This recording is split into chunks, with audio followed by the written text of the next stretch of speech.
ada informasi menarik ya terkait dengan adanya apa kerja paruh waktu ya yang ditetapkan oleh ITB. Tujuannya adalah biar mereka itu mahasiswa itu bisa mendapatkan penghasilan tambahan ya atau pendapatan tambahan.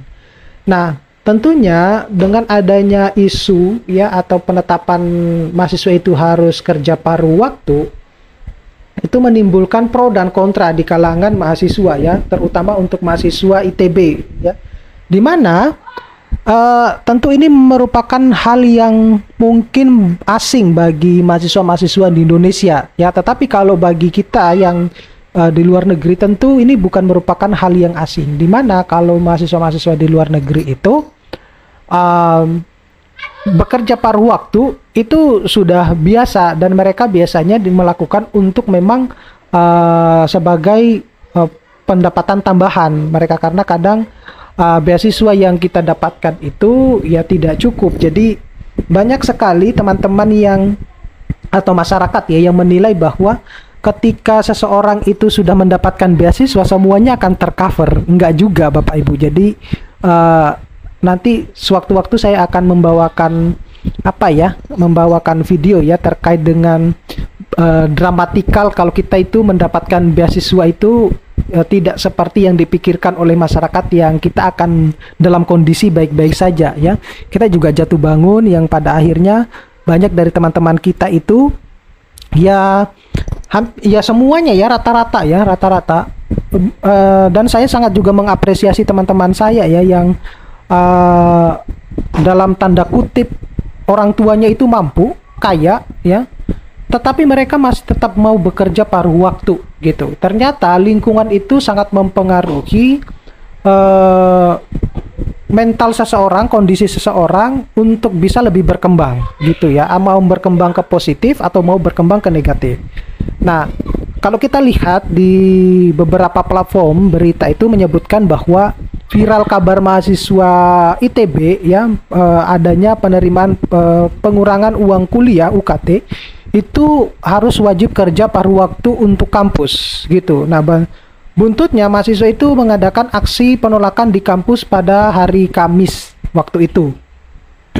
Nah, sebenarnya kalau kita melihat ya, kita yang bekerja paruh waktu di universitas luar negeri ini pasti saya ada yang membuli saya ini. Mesti selalu dikatakan ada yang selalu seringkali berkomentar bahwa seringkali membanding-bandingkan dengan yang luar negeri. Ya, karena kalau di luar negeri itu ya sudah maju gitu ya. Gitu. Jadi yang namanya bekerja paruh waktu itu bisa kita lakukan di universitas di sendiri ya tempat kita kuliah, atau di luar dari universitas kita kuliah. Nah, kalau di universitas kita kuliah itu biasanya kita bekerja kepada profesor. Jadi profesor yang akan meng-hire kita. Gitu. Ya, jadi ketika profesor itu mendapatkan project, ya kita mengerjakan project itu, kadang project itu sesuai dengan topik riset kita, kadang juga tidak gitu ya. Jadi tergantung dari project profesornya. Itu kalau yang di mana, yang di universitas ya. Nah, nanti di situ akan dibayar. Nah, kemudian sesuai dengan upah yang ditetapkan oleh pemerintah waktu pemerintah setempat di situ. Nah, kalau di luar negeri itu rata-ratanya dibayarnya per jam gitu. Per jam, tetapi kalau di universitas itu meskipun dihitungnya per jam, tapi kita akan menerimanya bulanan. Nah, berbeda dengan halnya dengan teman-teman yang melakukan pekerjaan paruh waktu di luar. Jadi, kalau saya lihat ya, pada saat saya kuliah di luar negeri itu, ternyata yang kuliah paruh waktu, yang kerja paruh waktu itu bukan hanya mahasiswa Indonesia saja, tetapi mahasiswa-mahasiswa juga setempat ya, anak-anak S1, S2, mahasiswa-mahasiswa lokal itu juga ternyata mereka kerja paruh waktu ya, baik itu bekerja untuk profesornya ataupun untuk orang lain di luar kampus. Nah, itu dilakukan. Nah, jadi kalau misalnya mahasiswa ini protes ya, mohon maaf ya, ya Anda tidak akan pernah berkembang. Karena kalau Anda mengambil dari sisi positifnya, ketika ada informasi ataupun ada kesempatan untuk paruh waktu, kenapa itu tidak diambil gitu loh. Gitu. Jadi kalau kita lihat ya, Wakil Rektor Bidang Akademi Kemahasiswaan ITB itu mengatakan bahwa pihaknya itu telah mencabut ya surat surel ya, berisi edaran kebijakan kerja paruh waktu dan formulir pendaftarannya. Ini mengatakan keterbatasan edaran kebijakan tersebut via surel ya membuat persepsi yang diterima mahasiswa itu berbeda. Ya, ini mereka menerima itu dari segi negatifnya saja. Tetapi kalau itu tadi, karena mungkin di Indonesia itu budaya mahasiswa untuk budaya kerja paruh waktu itu belum begitu ini gitu ya, belum begitu familiar gitu. Tetapi kalau di luar negeri itu ya sudah biasa gitu. Bahkan kalau kita ya yang mahasiswa internasional itu, kita kalau misalnya mau bekerja paruh waktu di luar ya, di luar universitas itu, kita harus dapat izin. Pertama kita harus dapat izin dulu dari profesor kita. Karena kenapa demikian? Jangan sampai terbengkalai nih kuliah kita, karena profesor kita itu sudah punya target kita itu harus lulus berapa tahun. Jadi kalau profesor kita itu harus lulus 3 tahun, ya harus 3 tahun gitu. Jadi menargetkan itu. Kemudian selain kita harus mendapatkan izin dari profesor kita harus juga mendapatkan working permit dari pemerintah setempat gitu ya. Jadi izin bekerja sebagai international student gitu. Kita harus mendapat. Jadi kita apply secara online, kita melengkapi berkasnya, semua berkas-berkasnya itu